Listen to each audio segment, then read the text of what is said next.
चैत्र शुक्ल प्रतिपद भारतीय नववर्ष या जो इंडियन न्यू ईयर है वो सेलिब्रेट करते हैं। अब भारतीय नववर्ष जब हम कहते हैं 1,960,853,124 वर्ष हुआ इस धरती को बने हुए। इसी तरह ये 5,126 साल हुआ कली युग को शुरू हुए। इसी दिन श्री राम का कोरोनेशन राज्याभिषेक भी हुआ था। विक्रमी संवत्सर विक्रमी ईयर 2080 शुरू होगा और शक ईयर 1945 शुरू होगा। तो बहुत सारे चीजों के कॉम्बिनेशन है ये जो न्यू ईयर हम सेलिब्रेट करते हैं भारत का। चैत्र शुक्ल प्रतिपद, तो अभी आपने फाल्गुन की जो पूर्णिमा है उसके अगले दिन होली होती है।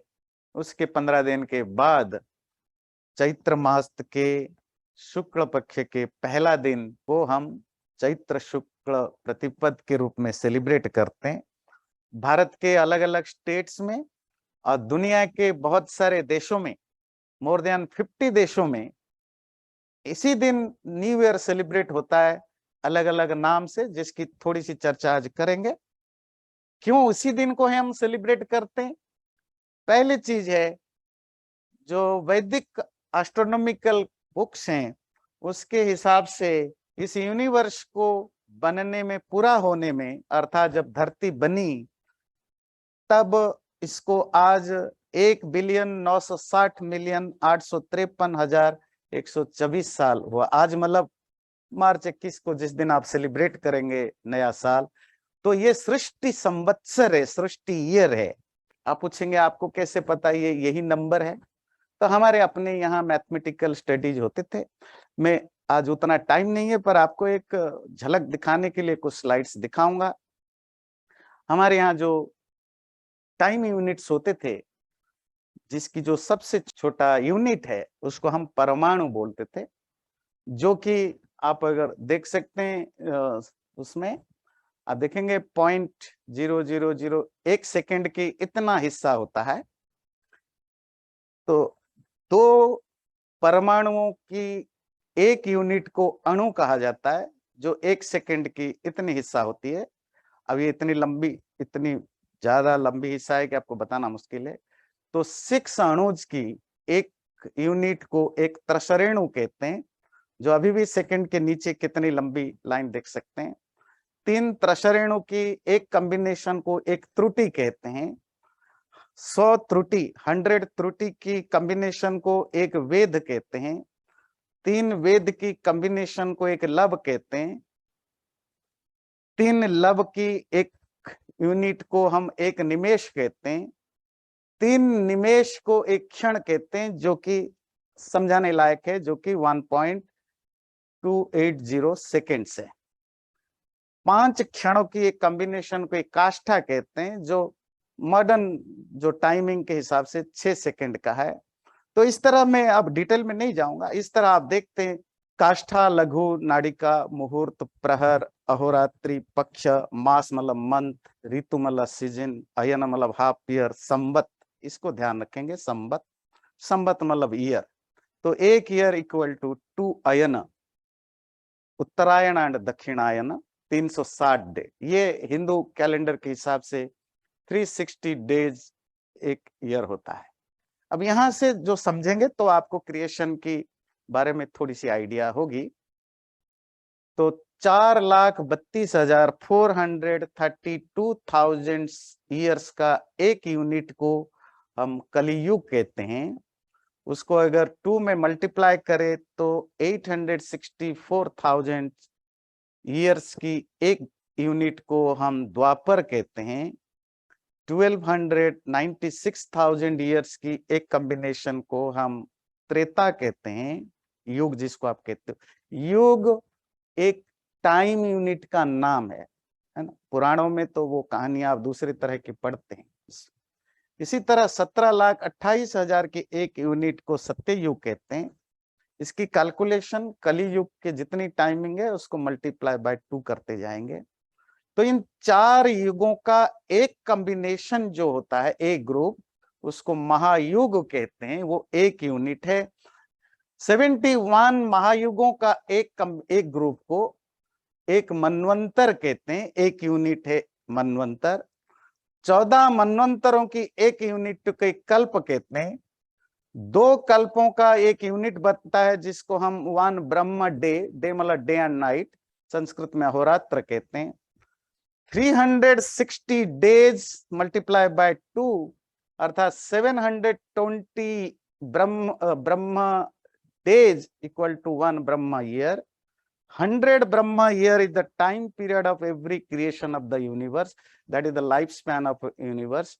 आप पूछेंगे एवरी का मतलब क्या है, क्योंकि जो वैदिक फिलोसफी है उसमें हर चीज साइकिल के मोड में होता है। जैसे हम मरते हैं, पैदा होते हैं, दुनिया की हर चीज नष्ट होता है, उसकी जगह नई चीजें लेता है। इसी तरह यूनिवर्स जो आज है वो भी उसकी जब लाइफ स्पैन पूरा होगा उसकी जगह नया यूनिवर्स आता है। जो सोलर सिस्टम है वो नष्ट होता है, उसकी जगह नया सोलर सिस्टम आता है। जो स्टार्स होते हैं, प्लैनेट्स होते हैं, ये सब मरते हैं, नष्ट होते हैं, उनके जगह नए आते हैं। और ऐसा नहीं कि एक बार आएंगे, अभी भी आप लोग जो साइंस तो जानते हैं, आपको पता है every day every moment there are lots of planets and stars are coming, lots of are dying, lots are dead।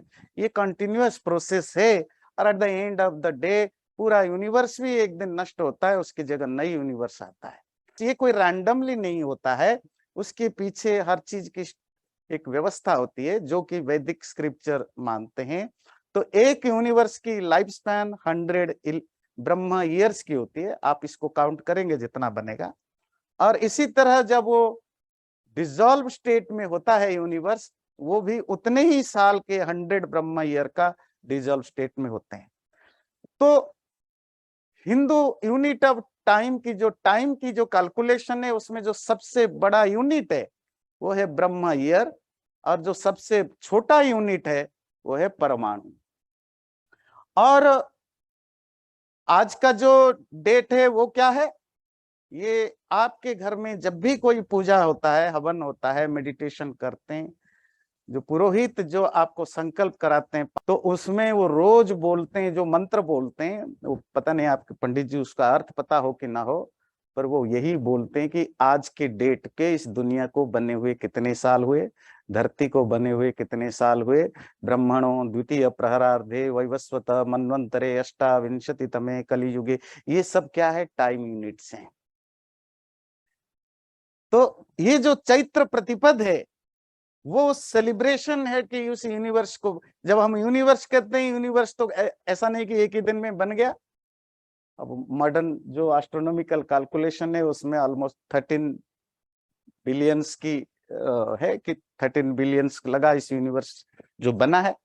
तो वो जो बिगिनिंग ऑफ द यूनिवर्स में भी 13 बिलियंस लगे, पर उसकी जो प्रोसेस है जहां तक धरती बनती है और जहां हम आने लगते हैं, जब लाइव्स आने लगते हैं, ये पूरे प्रोसेस में अनेक बिलियन लग जाते हैं।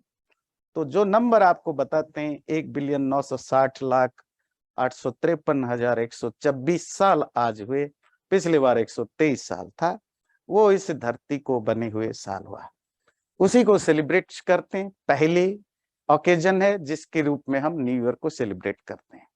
दूसरा चीज देखेंगे, यही चैत्र शुक्ल प्रतिपदा है जिस दिन श्री राम अयोध्या को जब वापस आए, जिस दिन उनका पहली बार अभिषेक होना था, कोरोनेशन होना था राजा के रूप में, वही भी यही दिन था, पर उनको फिर जंगल जाना पड़ा।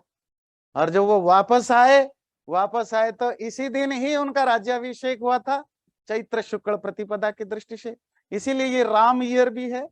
और इसी दिन ही कलियुग शुरू होता है। कलियुग की शुरुआत युधिष्ठिर का जब राज्याभिषेक होता है, कोरोनेशन होता है, उसके बाद से कलियुग की शुरुआत मानी जाती है, और वो है 5124 साल हुआ इस युगाब्द, इसीलिए इसका नाम युगाब्द भी होता है।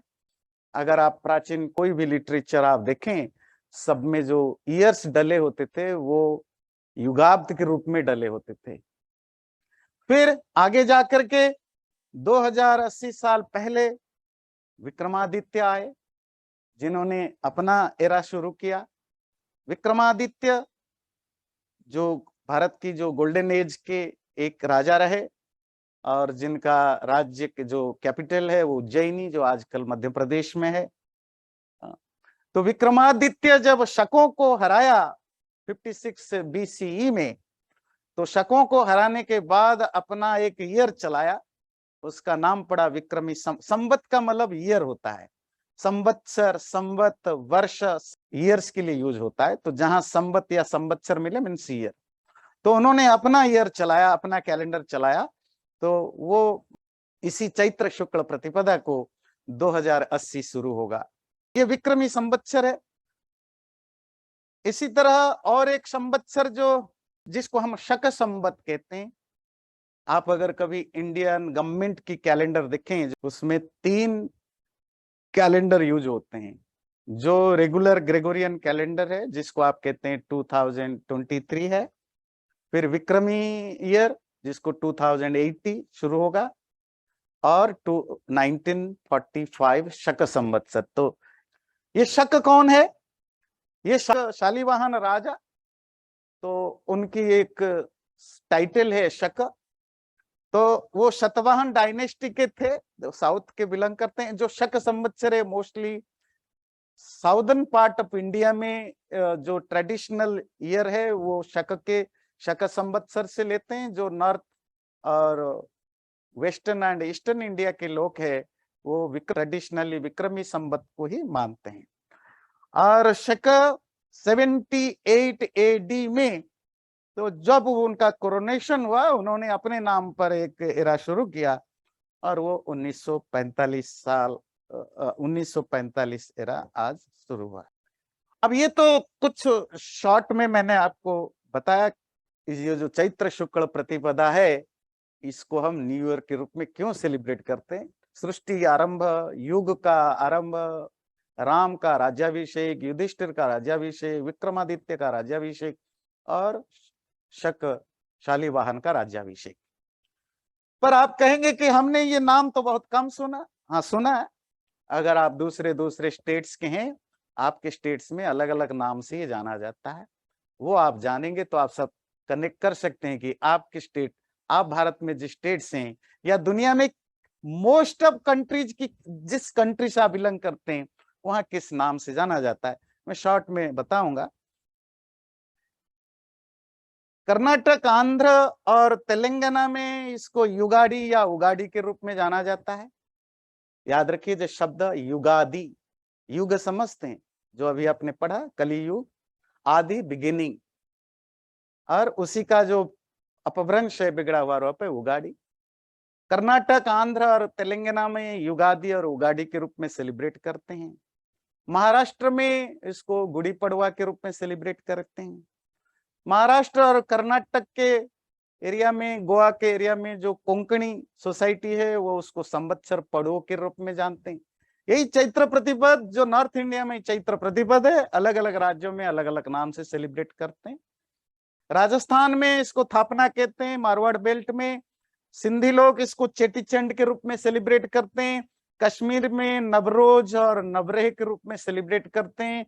ये नवरह, इसमें अलगपन क्या है, ये पारसी नवमला, संस्कृत में नवमला न्यू, रोज पारसी वर्ड है जिसका अर्थ होता है डे, तो न्यू डे मतलब न्यू ईयर है। कश्मीर में नवरेह या नवरोज के रूप में सेलिब्रेट करते हैं। मणिपुरी के जो मणिपुर स्टेट नॉर्थ ईस्ट की जो मैतेई समाज है सोसाइटी, वो उसको चेराओबा के रूप में सेलिब्रेट करते हैं। तो इन राज्यों में आपको चैत्र शुक्ल प्रतिपद अलग अलग नाम से सेलिब्रेट होता है। अब इसमें थोड़ा सा ट्विस्ट है, इसको समझने के पहले, बाकी राज्यों का समझने से पहले आपको एक चीज और समझना है, और वो है कि हमारे यहाँ जो कैलेंडर्स चलते हैं, मतलब इंडिया में जो कैलेंडर यूज होता है वो 2 कैलेंडर के मिक्स होता है, एक सोलर कैलेंडर और एक लूनर कैलेंडर। सोलर कैलेंडर जो सूरज की मूवमेंट की, जैसे आपकी ग्रेगोरियन कैलेंडर है वो सोलर कैलेंडर है, डे एंड नाइट को मिला करके चलता है।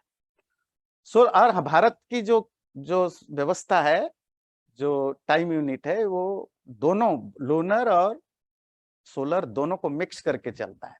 जैसे चाइनीज ट्रेडिशन में वो लूनर कैलेंडर को यूज करते हैं। तो अलग अलग सिविलाइजेशन में कोई चंद्र वर्ष या चांद को मूवमेंट को लेकर चलते हैं, कहीं सूरज को। अब भारत की जो सिविलाइजेशन है उसने सोलर और लूनर दोनों को मिक्स करके चलते हैं। जो सोलर सिस्टम से जो फेस्टिवल्स होते हैं उनको हम संक्रांति कहते हैं। अभी आप मकर संक्रांति आपने जनवरी में सेलिब्रेट किया। तो इसी तरह जो न्यू ईयर है, इंडियन न्यू ईयर, जो लोग लूनर कैलेंडर से सेलिब्रेट करते हैं वो चैत्र मंथ के शुक्ल पक्ष के पहला दिन चैत्र प्रतिपद के रूप में करते हैं। और कुछ राज्यों में या कुछ स्टेट्स में वो सोलर कैलेंडर के हिसाब से करते हैं, तो संक्रांति के दिन अगले दिन करते हैं, और वो संक्रांति पड़ती है वैशाख संक्रांति। और वो उसमें 10 दिन, 8 दिन, 12 दिन का फर्क रहता है, और वो फर्क सिर्फ सोलर और लूनर के कारण होता है। अब देखते हैं कौन से स्टेट्स में न्यू ईयर संक्रांति के दिन या वैशाख के दिन सेलिब्रेट करते हैं और किस किस नाम से करते हैं। अभी जो मैं पढ़ने जा रहा हूं वो स्टेट, वो कम्युनिटी जो सोलर कैलेंडर के हिसाब से न्यू ईयर सेलिब्रेट करते हैं वैशाख मास के पहला दिन संक्रांति के हिसाब सोलर कैलेंडर में। तो तमिलनाडु में उसको बरुडा पिरप्पू या पुठंडू, केरल में विशु, पंजाब और हरियाणा, हिमाचल के बहुत सारे, जम्मू के बहुत सारे बेल्ट में वैशाखी, मिथिला और नेपाल के एरिया में, जो मिथिला के आसपास का एरिया है उसमें पहिल वैशाख या जुडे शीतल, बंगाल में पहला वैशाख, आसाम रोंगाली बिहू या बोहाग बिहू, उड़ीसा विशुभ संक्रांति। हाँ, इसमें एक चीज और विशुभ संक्रांति से याद आया, ये जो वैशाख मंथ की जो संक्रांति है उस दिन सूरज जो है वो इक्वेटर पर बराबर लाइन पर होता है, बिल्कुल इक्वल लेन पर होता है। उस इक्वेटर को संस्कृत में विषुव रेखा कहते हैं, क्योंकि सन उस दिन विषुव रेखा पर बिल्कुल सेंटर में होता है, इसलिए उस संक्रांति को विषुव संक्रांति बोलते हैं। केरला में उसको विषु बोलते हैं, असम में उसको बिहू बोलते हैं, बंगाल उड़ीसा वगैरह में भी उसको विषुव बोला जाता है, और नॉर्थ में उसको वैशाख मंथ के साथ जोड़ा जाता है। अब ये तो हुआ हमारे देश की बातें। हमारे देश में न्यू ईयर को किस किस नाम से सेलिब्रेट किया जाता है, पर ऐसा नहीं कि ये प्योरली इंडियन न्यू ईयर है। कमाल की बात है, एक समय तो था कि पूरे धरती में इन्हीं दिनों सेलिब्रेट होता था, पर जैसे जैसे आपको पता है ऑर्गेनाइज्ड रिलीजियंस जैसे जैसे अपना अंपायर खड़ा करते गए, जो लोकल कल्चर है, लोकल ट्रेडिशन है, उनको सप्रेस किया गया, तो उसकी जगह एक यूनिफाइड एक कल्चर थोपा गया ऑर्गेनाइज्ड रिलीजियंस के द्वारा, जिसके कारण दुनिया के बहुत सारे देशों के अपने ओरिजिनल कल्चर सब नष्ट हो गए। पर उसके बावजूद भी जिन देशों में इसी मार्च महीने में स्प्रिंग में नई ईयर सेलिब्रेट करते हैं, चैत्र प्रतिपदा एक 15 दिन के अंदर अंदर, उन कुछ देशों का नाम बता के मैं कंक्लूड करूंगा। इंडोनेशिया में इसी को न्येपी के रूप में सेलिब्रेट करते हैं। बालीज इंडोनेशिया में बहुत सारे आइलैंड्स है, जो जावानीज लोग हैं वो उसको सतुसुरो कहते हैं, बालीनीज बाली लैंग्वेज में इसको न्येपी कहते हैं।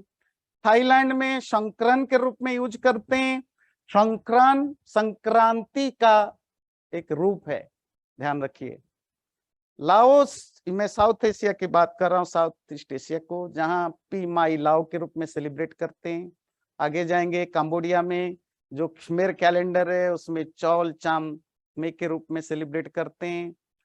आप इस तरफ सेंट्रल एशिया में आए, ईरान में नौरोज के रूप में सेलिब्रेट करते हैं, जो कभी जोरास्ट्रियन का सबसे बड़ा देश था, अब उनको सप्रेस कर दिया गया, मार दिया गया, हटा दिया गया, बचे नहीं। तो भी जो भी वहां आज जिसका भी जिस रिलीजन का राज है, पर वो नौरोज को अभी भी सेलिब्रेट करते हैं, द ईरानियन न्यू ईयर। इसी तरह अगर आप सेंट्रल एशिया, वेस्टर्न एशिया और कॉकसस आएंगे, जो ब्लैक सी बेसिन है, रशिया की जो सोवियत रिश की जो आसपास के एरिया है, जो बाल्कन से, वो भी इसी को नौरोज और अलग अलग नाम से सेलिब्रेट करते हैं। मैंने जो पिक्चर डाल रखा है, ये पिक्चर वो सिग्निफिकेंट है उनके न्यू ईयर सेलिब्रेशन के साथ, इसकी कनेक्शन है। आज इतना टाइम नहीं है कि मैं आपको डिटेल में समझाऊं। इवन जो वो फेस्टिवल में जो जो किया जाता है वो भी बिल्कुल इंडियन कल्चर से वो मैच करता है। तो अल्बानिया में उसको, अल्बानिया, अजरबैजानी, पोलिश जो पोलैंड, स्लोवाक, कुर्द जो इराक सीरिया के आसपास की जो कुर्दिश लोग होते हैं, किर्गिस्तान, पश्तो अफगानिस्तान और तजाकिस्तान का एक कम्युनिटी है, ताजिक आप जानते हैं, टर्किश जो टर्की है, उज्बेक, ये नाम सब है जो है नव, न्यूरोज, नूरोज, न्यूली, ये पार्शियन शब्द है, परसी। अब पारसी संस्कृत ये सिस्टर लैंग्वेज होते थे, और जो पर्शियन की जो रिलीजियस बुक होता था, जिंदे अवेस्ता जोरास्ट्रियन की, और वेद, इन दोनों में सबसे क्लोजेस्ट रिलेशनशिप मिलता है। और इसी तरह कजाक, उज्बेक और जो उइगुर कम्युनिटी है, वो उसको नवरीज के रूप में सेलिब्रेट करते हैं। तो आपको पता चला ये जो इंडियन न्यू ईयर है, जिसको इंडियन लोग सेलिब्रेट करते नहीं है, ये इंटरेस्टिंग है। इंडियन न्यू ईयर है ये जानना जितना जरूरी नहीं, ये जानना उससे जरूरी है कि इंडियन लोग उसको सेलिब्रेट नहीं करते, ये जरूरी है। जिसको इंडियन लोग सेलिब्रेट करते नहीं ना जानते हैं, उस ईयर को दुनिया के 50 से ज्यादा देश सेलिब्रेट करते हैं। हम क्यों नहीं करते हैं? अगेन इसे कॉलोनाइजेशन माइंडसेट। तो आशा है कि आप इसको जनवरी 1 की तरह ही सेलिब्रेट करिए, पर जब आप भारतीय नववर्ष सेलिब्रेट करें तो भारतीय होकर सेलिब्रेट करें। उस दिन जरूर घर के सामने कलश रखिए, सुबह नहा धोइए, अगर कुछ हवन पूजा पर जो भी कर सकते हैं करिए, घर में कुछ अच्छा पकवान बनाइए, रात को पार्टी रखिए, शराब वाली नहीं, जनवरी 1 वाली नहीं, कोई बढ़िया अच्छे इंडियन पकवान वाली, क्योंकि भारतीय नववर्ष है ना, तो सेलिब्रेट जरूर करिए, दोस्तों को बुलाइए। और जब आप सेलिब्रेट करेंगे तो दुनिया भी सेलिब्रेट करेगी, है ना। आप नहीं करेंगे तो आप अपने माँ बाप को माँ बाप नहीं मानेंगे, दुनिया कैसे मानेगी कि आपके माँ बाप। देखो चाइनीज लोग को आज चाइनीज न्यू ईयर हर किसी को पता है, अमेरिका के हर व्यक्ति को पता है, क्यों? चाइनीज सेलिब्रेट करते हैं। तो हमें अपनी चीजों को रिवाइव करने की जरूरत है, सेलिब्रेट करने की जरूरत है।